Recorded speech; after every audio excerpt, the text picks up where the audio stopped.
My name is Martina, and I am director of the Best Day event. Today, I'm talking with Matija Miholkovic. He's CEO and lead game designer from Terrible Creations. Welcome, Matija. Thanks for having me. Can you please let us know for the start what is Terrible Creations and what is your role within that? What does it mean, lead game designer? Okay. Hello. Terrible Creations is a company dedicated to designing experiences and games for business needs and events. So from gamification of business processes to running a team building game. My job is running the company and with added team members designing games. Lead game designer is simply the person that decides what goes and what doesn't go during the design process. Best Day event is the business event, and one of the strongest part is networking. And usually during the business events, quite a lot of people, even though they come for the networking also, but some of them don't feel like um, getting directly into the going directly into someone who they don't know.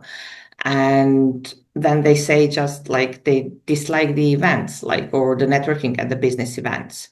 Why do you think that is the case?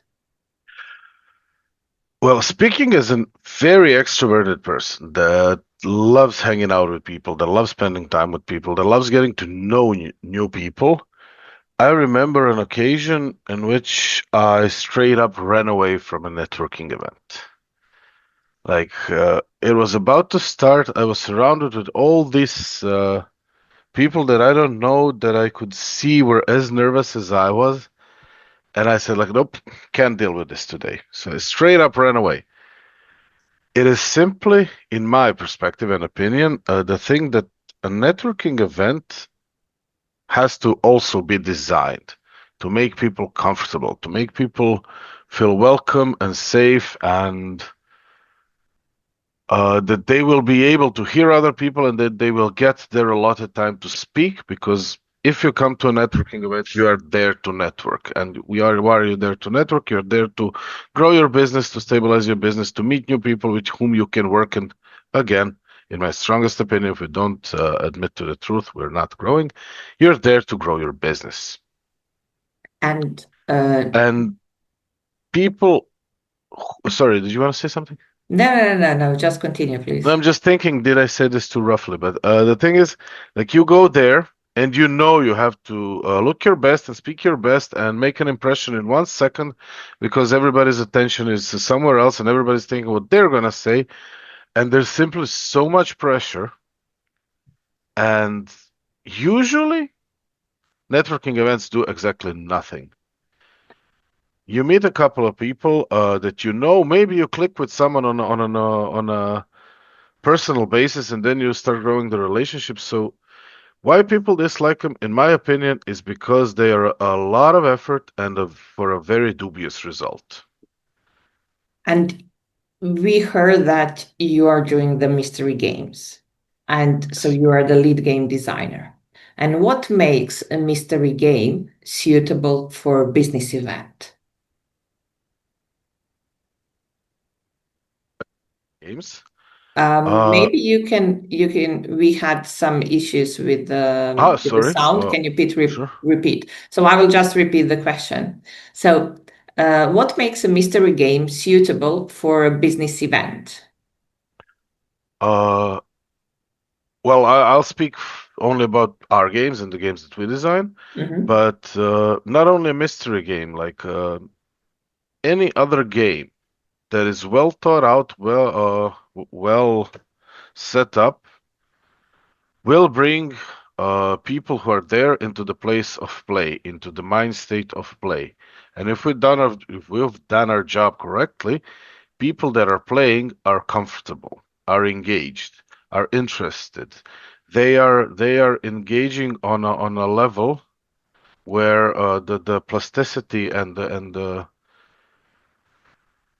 planned communication goes out the window, and we start communicating on a basic level as humans, engaging with a problem because playing is solving a problem, and we're playing and we're emotionally engaged. People that are emotionally engaged are interacting and building relationships because we all, as humanity, we live on shared experiences.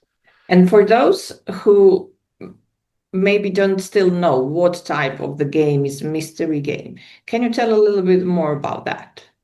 Yes, of course. Well, mystery games can be very diverse. From let's say an escape room model, where a small group of people walks into a room and they're discovering a mystery by solving puzzles, or up to hundreds of people sitting on tables right by each other solving a mystery from a box, or I've seen other people doing it for where there's a narrator telling a story and people are taking notes and solving, up to ours, which are fully immersive, in which in our games, in some of our games, players take on roles pre-designed. Can I do this again? I stumble so much. Yes, so you Okay. want me to Yes, repeat the please. question? It was like Okay, I heard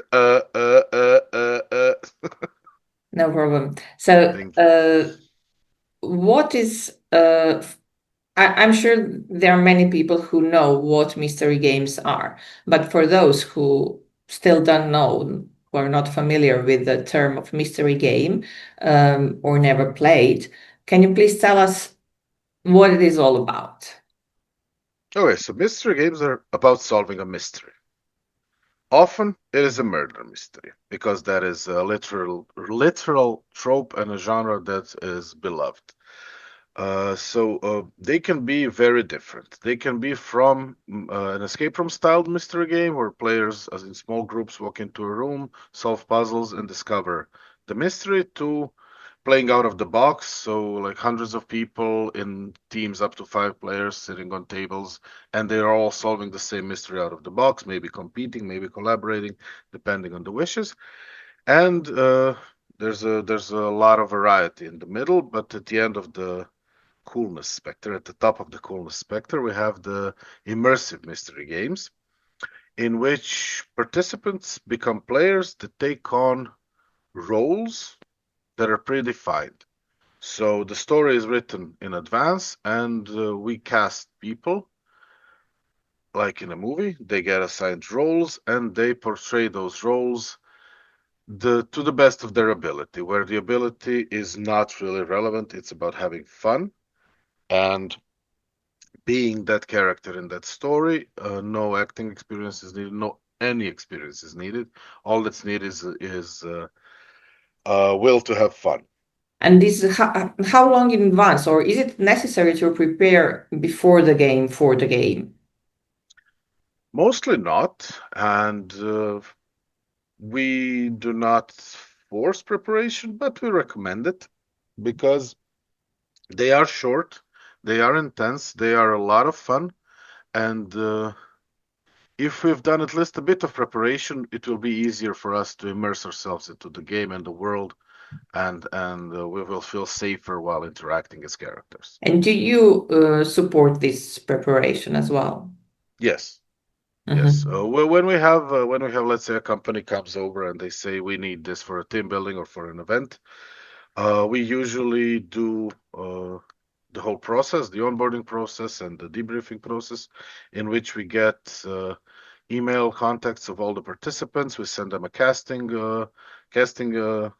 questionnaire where we ask mostly about what are their preferences in life, and they get to choose and click like what they find most interesting. And based on that, we assign them roles, send them those materials a couple of days early so they get to read them, they get to prepare a bit, they get to choose an outfit. Let's call it a costume. And then before the game, we do a little workshop where we go through all the rules and everything necessary for the game. Mostly is for the people to start feel safe and relaxed and that they're being taken care of. None of that is really necessary. They can get their character, jump in and have fun.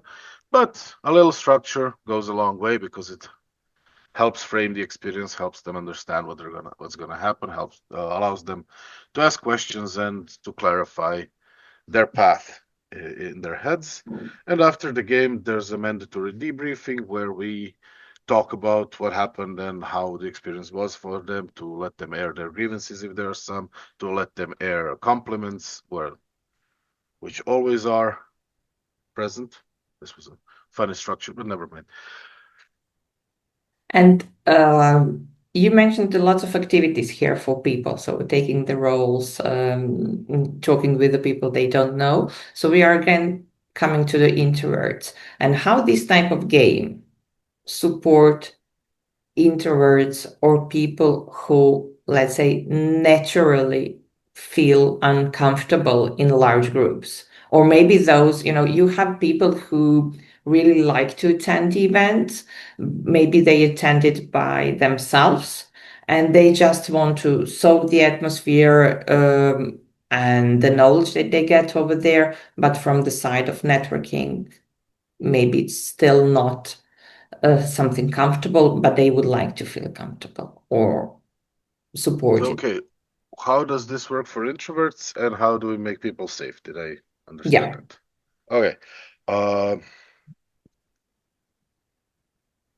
so to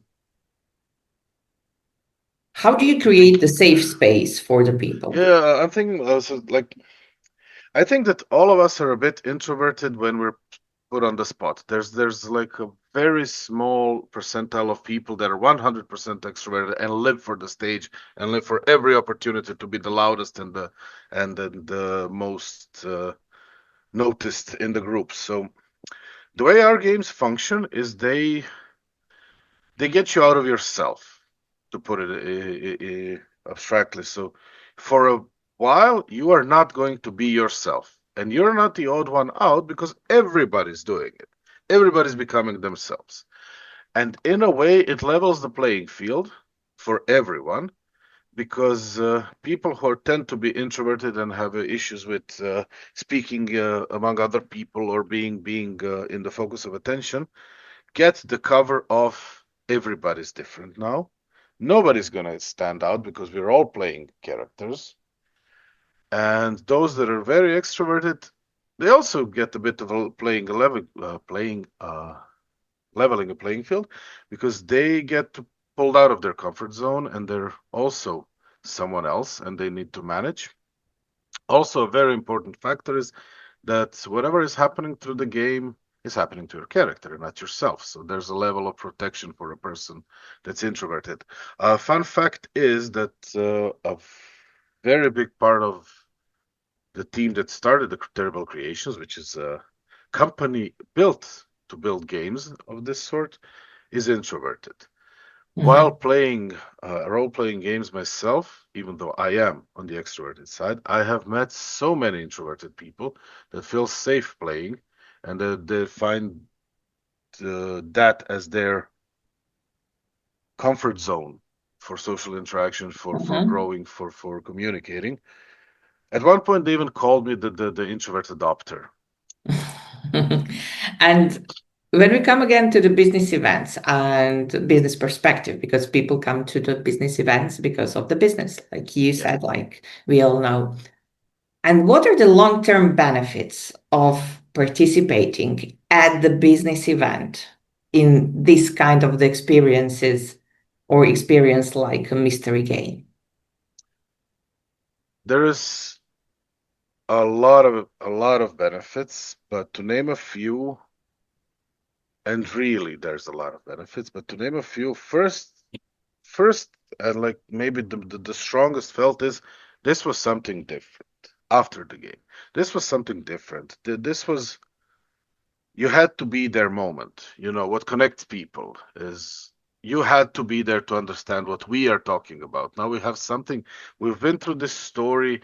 Let's say the Western story, the Tombstone game we have. Like we've just been for an hour and a half citizens of a town in the Wild West, discussing the growth of the town and the infrastructure and the railway paths, and it's something odd. It's not, we're not zombies and vampires, but this was something odd. So first, you have that connection of going through a story together. Secondly, this was something fun. People that have fun together connect.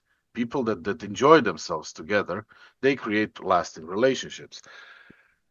Not mentioning everything, just by participating in these games, you are working on your soft skills, you're working on your communication skills, you are working on finding yourselves in a different situation and managing that situation in a very safe manner because nothing is going to happen if you mess up. So just to cut it short, I call out those three. Yeah. So it means actually you are, if I understood well, you are having fun while solving potentially some also kind of business problems or relationship problems, but in a safe environment where actually you're not yourself, you're somebody else. Yeah, And later on, the people could potentially do the real business much easier. we've seen it happen once. There was, I think, it was something very, very casual. It was a celebration of the Harry Potter movie, books or something like that. We're friends. We are friends with people running that association. So and we also love the books. So, for one of those, we made a game, set in the world of Harry Potter. And my colleagues ran the game, and they saw two girls who attended the game hugging, exchanging business cards, and then introducing themselves with their real names. So they already built a connection. They were hugging. They had an amazing time together. They shared something special. They realized in the short interaction that they can do business together. And after that, they put out their hands and said, Maya, Ivan. I don't remember the names, but Yeah, and this is so something this is actually this is that like the best. Sorry, we've seen that happen a bunch of times, but this is my favorite example because it starts so silly and then you come to the uh, the yeah, other, it the other, seems the like other moment, it's fun, but also let's say serious, that yeah, you have a fun experience, but you're doing actually later on some serious business with the people that you feel comfortable with. we did another example of like straight up benefit, which you can see 1 minute after, is we did a big team building for one of the biggest creations IT companies, and the first thing I hear after we're done, we start cleaning up, taking out our props, and we're gonna say goodbye and leave for Zagreb. And I hear one of the employees talking to an HR lady, and this will be like a direct quote to the best of my abilities, but this was amazing because I've been here in this company for 2 months, and now finally I got to meet some people, and now I have something to talk with them when we're having coffee. Yeah, that's definitely a great point and the great benefit. And so this is one of the reasons why we decided to partner with you for the Best Day event, where after the whole first day of the packed program, all attendees will be able, actually 90 attendees, because there is a limitation in the game, will be able to join the mystery game. So, is there any special message that you would like to say to the attendees of the Best Day event, why they should join, what they can expect, and how much fun they will have? Well, I would like to invite everyone to come and play. Remember that all you need is some goodwill and a willingness to have fun. Even if you don't like it, it's gonna be like you watched a show that you didn't enjoy. So there's nothing to lose. There's no danger. There's only a danger of having a lot of fun and connecting with your peers. Ask if you And need help, and let's play together.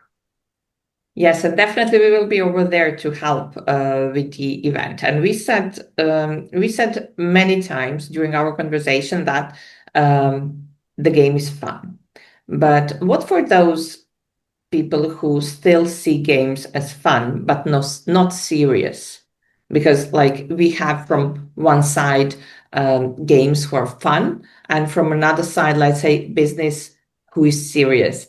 But actually, you can also have a fun while Yeah. doing business. So, how do you respond to that? That the games is fun but not serious? Well, on one point, they're not really wrong because games are meant to be fun and mostly are meant not to be serious if we're talking about the atmosphere. But the effects that playing has on us, even as adults, is very serious. And it has been proven many times, and don't make me quote stuff now, just go and Google for yourself. The benefits of playing and playing in a work environment, playing through our adulthood, playing through our old age are numerous, proven multiple times, and everybody should play a little bit. If we start from just playing a card game with your friends, let's some Bella or something, you're still engaging with people, you're doing math, you're having fun, you're connecting. If we go and talk about more structured games designed to help businesses grow and problem solve, there are no downsides. There's simply no downsides to playing a very well-structured game with your colleagues and your peers, and it is, in my opinion, is difficult to alienate ourselves from play because through play we learn. Kids are learning through playing, and through play we learn how to problem solve. Look at some engineers working. The process they go through is mostly play. And they also like to play during the day or during the night, different games. And playing is not time wasting. Playing is not playing is not a waste of time. I mean, it can be, of course, if you need to if you need to do an operation, don't be playing backgammon during the time. But barring the oversimplification and caricatures, we should integrate play in our work more than it is done today. Gamification of business processes has proven its successfulness. It has proven its benefits. And that's enough. Yeah, that's enough. Thank you, Mattia, very much for this Thank you. conversation and for everything that you taught us about the game design and the concept of the mystery game. So most of the attendees of the Best Day event will be able to participate in the game because there will be 90 spaces available. We will support before the event, during the event, everyone who would like to join and play. And we strongly encourage people to join us. Um, and I'm together with Mattia inviting you all to join us not only for the event, but also for the mystery game at the Best Day event that will happen in February 12th and 13th in Sheraton Zagreb Hotel. See you then. Thank you. Thank you. Bye.